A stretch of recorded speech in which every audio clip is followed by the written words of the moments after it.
Bonjour à tous. Il y a quelques jours, vendredi 13 septembre, le youtubeur Inoxtag a diffusé au cinéma Kaizen, un documentaire sur sa montée de l'Everest. Son documentaire cumulera plus de 340 000 entrées en une seule journée, ce qui est juste énorme, d'autant plus que le documentaire a été diffusé sur YouTube gratuitement le lendemain. 340 000 entrées, c'est vraiment dingue, hein. Il y a des tas de films français qui atteignent jamais ce score au cours de toute leur exploitation. Si par exemple on veut s'amuser à comparer, cette année on a eu le film Les Chèvres avec Danny Boone et Jérôme Commandeur, il y avait un immense budget, 19 millions d'euros, et il a réuni 182 000 spectateurs. Voilà. Et pourtant, c'était pas forcément gagné. Faut dire que YouTube et le cinéma, ça a pas toujours fait bon ménage. C'est un peu une histoire de je t'aime, moi non plus. Et aujourd'hui justement, je voulais vous en parler. Vous parler un petit peu de ces deux univers qui me fascinent et voir ce que ça donne quand YouTube s'invite au cinéma. Et pour ça, on va commencer par le commencement. Est-ce que vous savez quel est le premier film français qui a donné la vedette à un YouTuber ? Je pense que c'est une question assez facile pour les gens de ma génération, on en a forcément entendu parler, mais les plus jeunes ou les plus anciens, vous avez peut-être pas la réponse. Direction un passé fort lointain, le mariage pour tous est enfin promulgué, on retrouve du cheval dans la lasagne, Gangnam Style devient la première vidéo YouTube à dépasser le milliard de vues, tandis que Casuac détourne presque autant d'argent vers la Suisse. Bienvenue en 2013. 2013, année de sortie du film Pas très normale activité de Maurice Barthélémy. Le film a un tout petit budget, 2,3 millions d'euros, mais c'est pas grave parce qu'il a en acteur principal la star du net, Norman fait des vidéos. Bonsoir les kids. Ouh, c'est papa. Pas très normale activité, c'est une parodie de Paranormal Activity. Et ouais, j'en ai fait des recherches pour préparer cette vidéo. C'est l'histoire d'un couple joué par Norman et Stéphie Selma qui s'installe dans une ancienne ferme, mais elle semble habitée par des esprits malfaisants. À ce moment-là, Norman, c'est une superstar des internets, c'est le deuxième plus gros youtubeur français de la plateforme avec plus de 3 millions d'abonnés, et si vous vous demandiez, le numéro 1 à ce moment-là c'était Monsieur Dream, pour les anciens, alias Cyprien maintenant. Le film c'est un fan footage comme Paranormal Activity, donc c'est-à-dire que la caméra elle fait partie du film, elle est utilisée par les personnages, ils la voient, elle est vraiment là. Quand on veut avoir l'air un peu savant, on dit que la caméra est intradiégétique, mais moi, perso, ça me fait plus penser à un nom de maladie qu'à un terme de ciné. Bref, c'est le couple du coup qui emménage dans une nouvelle maison et donc qui se met à filmer leur quotidien pour le montrer plus tard à leur enfant. Au-delà de la parodie de Paranormal Activity, ce choix il est aussi fait pour rappeler l'univers de YouTube. On a un type qui va se filmer depuis sa chambre avec une caméra en carton. Bon, et alors, est-ce que les fans de Norman se sont déplacés en masse pour aller voir les premiers pas de leur idole sur grand écran ? Eh bah pas du tout, le film bide complètement 176 000 entrées et des critiques mais catastrophiques. Moi je l'avais pas vu à l'époque, pourtant j'aimais bien les vidéos de Norman, mais une amie m'avait dit que c'était complètement nul, bon bah du coup j'avais abandonné l'idée. Du coup, je l'ai vu là pour préparer cette vidéo. Eh bah Virginie, si jamais tu passes par là, mais comme t'avais raison, je crois sincèrement que c'est un des films les plus nuls que j'ai vu de toute ma vie. C'est super mal réalisé, parce que un coup c'est fan footage et un coup plus du tout. C'est super mal joué, sauf pour Stéphie Selma pour qui ça va. Et bon sang, mais qu'est-ce que c'est pas drôle? Qu'est-ce que c'est gênant? C'est l'histoire de cochons zombies qui peuvent pas rejoindre l'au-delà parce qu'ils sont coincés dans leur caca. Mais c'est quoi ça? C'est de la merde. Donc bon bah dommage, première tentative, premier échec. Mais c'est pas grave parce que l'année suivante, une autre tentative débarque sur grand écran. Si je vous dis Pac-Man, Kangourou et Mario Kart, allez, je suis sûr que vous l'avez, c'est en faisant n'importe quoi qu'on devient n'importe qui. En 2014, Rémi Gaillard, le youtubeur connu pour ses caméras cachées outrancières et un peu trash, est à l'affiche d'un film N'importe qui. Il y joue son propre rôle, Rémi a une fiancée qui aimerait bien qu'il devienne enfin quelqu'un d'important, mais la tentation de faire n'importe quoi est toujours beaucoup trop forte. Malheureusement, le film aussi c'est n'importe quoi, et assez logiquement c'est un gigabide, 130 000 entrées, et tout le monde vraiment crie au flop, les critiques sont archi négatives. Rémi Gaillard lui-même se désolidarisera du projet, il s'excusera pour son film, et il indiquera avoir été piégé, que son film a été sabordé en post-prod. Dans les deux cas, vous avez vu, on est sur des budgets très modestes, alors que pourtant les films affichaient une ambition grand public. La même année qu'est sorti Pas très normale activité, en 2013, la vidéo la plus vue sur YouTube, le YouTube francophone, c'est justement Norman, avec les pires expressions françaises, avec plus de 13 millions de vues. Donc on a un peu l'impression que les producteurs se sont dit que ça servait à rien de mettre de l'argent et du talent dans un film de youtubeur, que la star du net serait bien suffisant pour ramener des gamins dans les salles. Eh ben non, visiblement c'est pas aussi simple. Mais bon voilà, 2 films, 2 échecs, et ça va mettre un coup d'arrêt à pas mal de projets. Si ces films avaient été des succès, on aurait eu sûrement beaucoup plus rapidement, beaucoup plus de projets, beaucoup plus de youtubeurs se seraient sûrement vus proposer des choses au cinéma, alors que là, au contraire, YouTube comme les investisseurs sont très frileux à l'idée de retenter l'expérience. Et du coup, tout le monde va un peu continuer sa route de son côté, et c'est dans ce contexte qu'émerge le film Les Dissociés du collectif Suricat. Il sortira en 2015, c'est un long métrage, 1h15, et son objectif, c'est de présenter un film de qualité cinéma, mais gratuit et pour internet. Il y avait presque un ton un peu revanchard même dans la communication autour du projet. L'idée c'était de dire, puisqu'on n'est pas assez bien pour le cinéma, on va leur montrer qu'on peut faire mieux qu'eux. Mais ironie de la situation, suite à une demande du public, le film passera quand même dans les cinémas. Il sera projeté au cinéma pendant 10 avant-premières, et c'est la première fois que ça arrive. Et finalement, c'était super précurseur du modèle qui devient dominant en ce moment. Après, pour ce qui est du côté faire aussi bien que le cinéma, mais sur YouTube, alors le film a été tourné en 3 semaines, il a un mini budget, 150 000 €, enfin c'est mini pour le cinéma, mais maxi pour YouTube. Et alors, clairement, si le film manque pas d'intérêt, il est sincère, il est mignon comme tout, clairement, le résultat fait quand même très YouTube. C'est pas forcément un mal, mais si l'objectif c'est de proposer quelque chose qui ressemble au cinéma, on n'y est pas encore à ce moment-là. La même année, Cyprien, Squeezie et Natou feront une petite excursion dans le film d'animation Bob l'éponge le film, un héros sort de l'eau. Les 3 youtubeurs doublent des mouettes. Donc ils ont un petit rôle, et alors sans dire qu'ils font pas le job, c'est clairement pas leur talent qui est allé chercher la production. Là ce qui était important c'est d'avoir la vidéo de Squeezie qui fait un câlin à Bob l'éponge, et puis de pouvoir mettre le nom des 3 youtubeurs sur l'affiche. Voilà, là tu sens vraiment que les youtubeurs sont utilisés comme tampon publicitaire, ça va faire parler du film, c'est cool. Et pour les youtubeurs, ils sont là pour le chèque, ils sont pas là pour se construire une nouvelle légitimité dans le monde du cinéma. Bob l'éponge carré, qui compte bien y faire carrière. Bob l'éponge carré. Dans la même veine, en 2016, le film d'animation Ratchet & Clank sera doublé par Squeezie toujours, par Kevin Tran du Rire Jaune, et puis aussi par John Rachid. Bon, voilà, encore une fois, l'idée c'est surtout d'exploiter la notoriété des influenceurs. Mais à quand un youtubeur qui réussit enfin à porter un projet sur grand écran avec succès, tout y en apportant son univers? Hé, qu'est-ce qui se passe? La guerre est déclarée! La folle histoire de Max et Léon du Palma Show. C'est une grande vadrouille 2.0 et ce film sera le premier vrai succès de personnalité du net, 1,2 million de spectateurs. Ce qui est vraiment un très beau score, et les critiques sont également très positives. L'année d'après, c'est Kemar qui se lance. Il a comme projet de faire une comédie d'horreur avec tous ses super potes du YouTube Game. Ainsi sort Le Manoir en juin 2017, qui ne connaîtra pas le même destin que le film du Palma Show, c'est un nouvel échec, 218 000 spectateurs. Mais alors pourquoi ça a marché dans le cas du Palma Show, mais pas pour les autres projets? Parce que le film est bon et que les autres sont mauvais? Alors oui, mais du coup, pourquoi il y en a un qui est bon et que les autres sont mauvais? Il y a sûrement 2 raisons à ça. La première, c'est que le Palma Show sont des comédiens, et donc de ça découle 2 choses. Ils sont habitués à jouer un rôle, ce qui n'était pas forcément le cas des autres qui galèrent beaucoup plus. Et aussi le Palma Show, qu'on les suive sur YouTube, sur C8 ou alors au cinéma, c'est justement pour les voir jouer un rôle. Donc ça a du sens d'aller voir leurs films si on apprécie leur univers sur YouTube, parce qu'ils vont nous proposer la même chose. Si on apprécie les caméras cachées de Rémi Gaillard, est-ce que pour autant, on a envie d'aller le voir jouer la comédie au cinéma? Pas sûr. On peut adorer les chouquettes de notre boulanger, pour autant, est-ce qu'on a vraiment envie qu'il nous coupe les cheveux? Donc ça c'est pour le premier élément d'explication du succès du Palma Show par rapport aux autres projets. Le second, c'est que le Palma Show, les comédiens comme le réalisateur Jonathan Barré, ils ont déjà fait de la télévision. Leurs sketchs, ils passaient sur D8.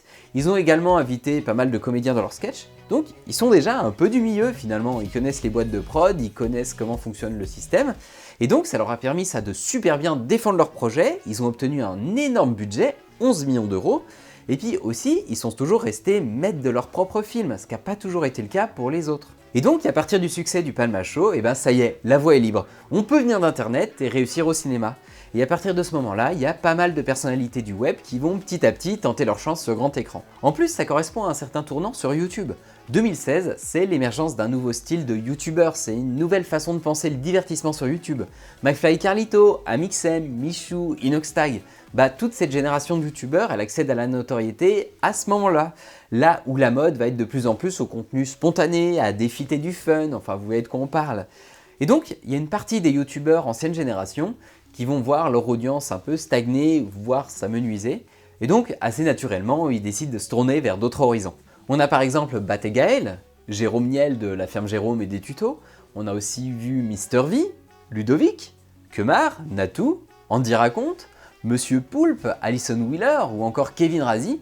Tous ceux-là vont s'essayer au cinéma. Ce qui saute aux yeux quand on regarde les films dans lesquels les youtubeurs ont joué, c'est que à 90% c'est des comédies. Quand tu viens de YouTube, tu as toujours cette étiquette petit guignol du web qui prend un petit peu de temps avant de s'effacer. Et puis aussi, pour le moment, il n'y a vraiment aucun des acteurs du web qui a laissé une trace indélébile dans le cinéma. Personne dont la performance a été encensée ou récompensée. Mais c'est parfaitement normal, on en est encore qu'au début, et petit à petit, on va confier à ceux qui en ont l'envie et le talent des rôles avec toujours plus de densité. À titre personnel, j'aime beaucoup la façon de jouer de Ludovic, et je pense vraiment qu'il a beaucoup de potentiel pour devenir un grand acteur, mais c'est un ressenti ultra perso. Arrive ensuite le Covid qui met un coup d'arrêt à pas mal de projets, mais qui va aussi permettre à pas mal de monde de se poser, de réfléchir à des projets un petit peu plus denses, un peu plus vastes, à rencontrer du monde aussi.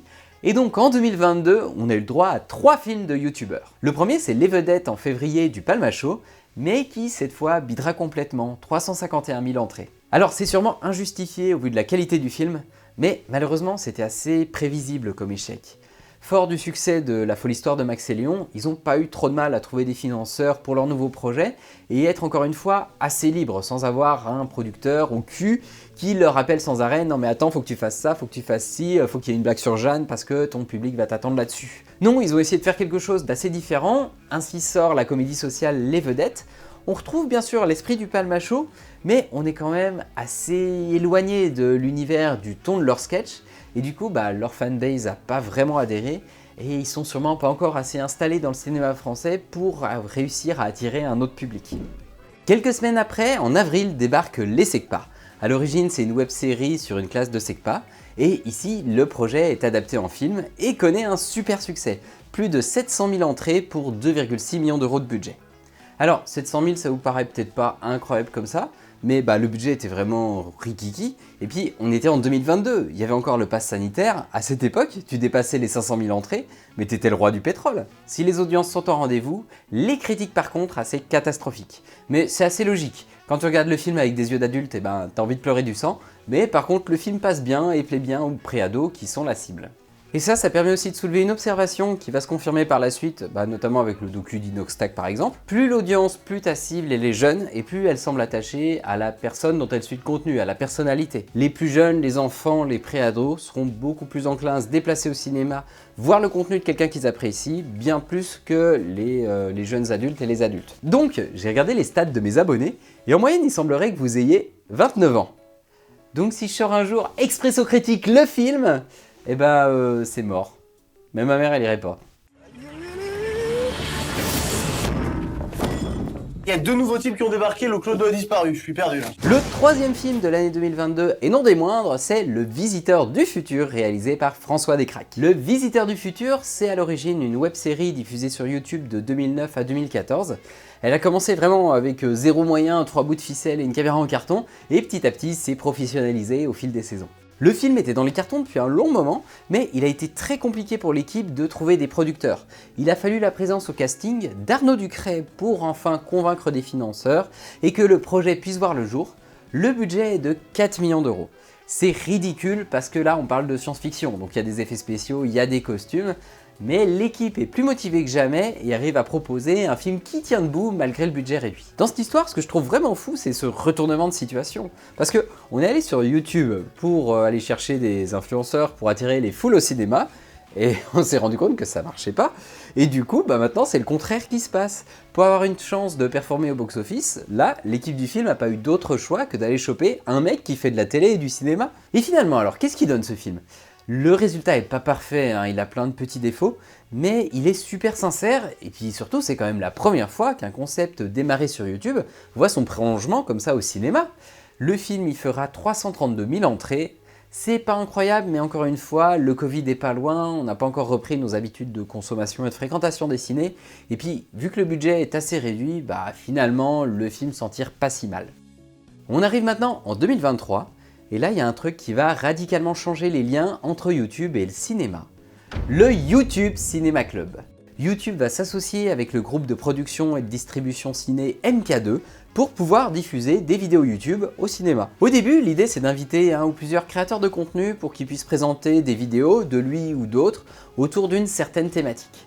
Mais assez rapidement, on se rend compte que c'est pas forcément ce que vient chercher le public, mais qu'il est par contre grave demandeur de contenu exclusif, de contenu qu'il n'y a pas encore sur YouTube.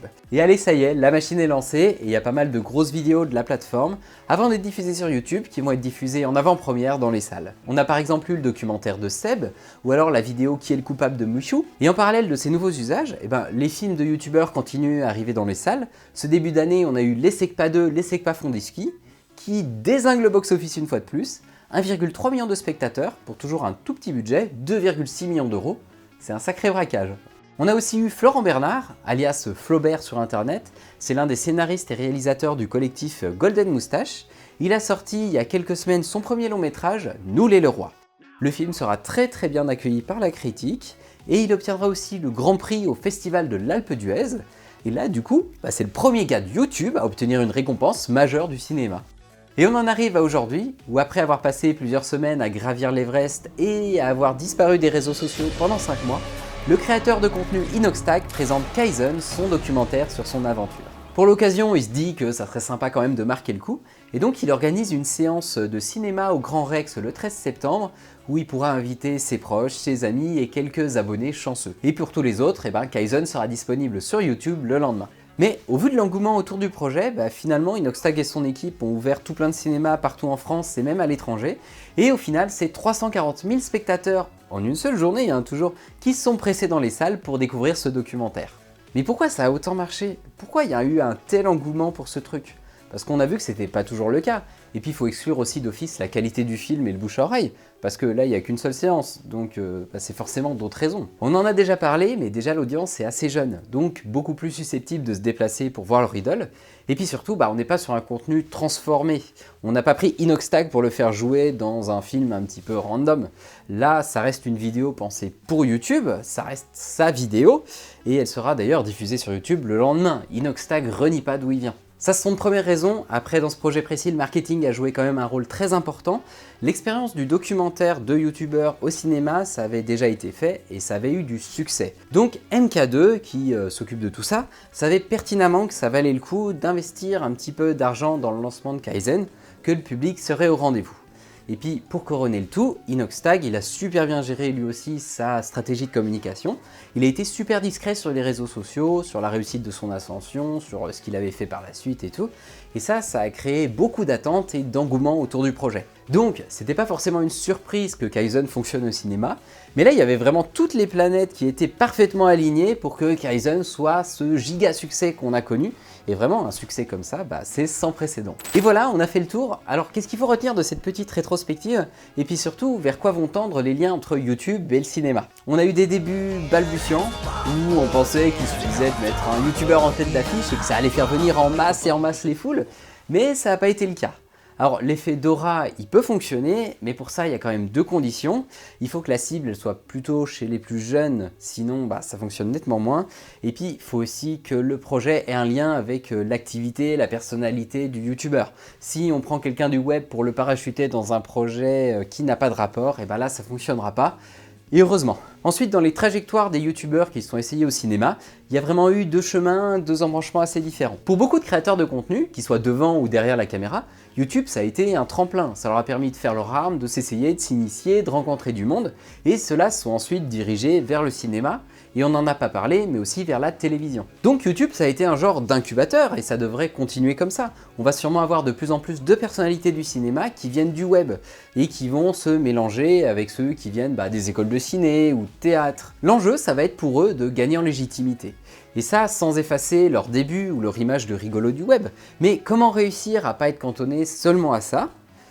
Et donc à quand le premier youtubeur à recevoir un César? Et en parallèle, pour pas mal d'autres créateurs de contenu, le cinéma c'est avant tout un moyen de rassembler son audience, de créer des moments uniques, des regroupements de fans sinon très isolés. YouTube ça reste bien la cible, mais le cinéma permet de faire ce que YouTube ne permet pas, de faire du visionnage une expérience collective et non plus individuelle.